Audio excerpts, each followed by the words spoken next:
आपण पहाटे उठलोय आणि आई दुपारी, असं कधी घडलंय? आपण जेवायच्या आधी आईचं ताट आपण कधी वाढलंय?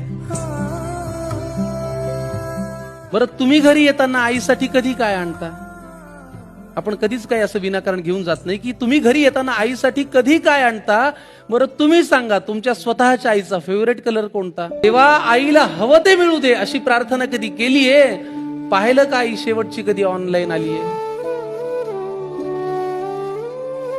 तिच्या बर्थडेची पार्टी तिच्या मैत्रिणींना बोलून देतो, तिने केलेला पसारा कधी आपण आवरतो? तरीही बाळाला कुणी बोललं की तिचं मन येतं भरून. आपण काहीही करत नसताना तरीही बाळाला कुणी बोललं की तिचं मन येतं भरून, आपण मात्र बोलताना शिव्या आईवरून. लक्षात ठेवून बाळासाठी ती सतत हात पसरते, नशिबापुढे, देवापुढे, दैवापुढे, माझ्या बाळाचं भलं होऊ दे. लक्षात ठेवून बाळासाठी ती सतत हात पसरते, पण स्वतःची मात्र दुपारची बीपीची गोळी विसरते.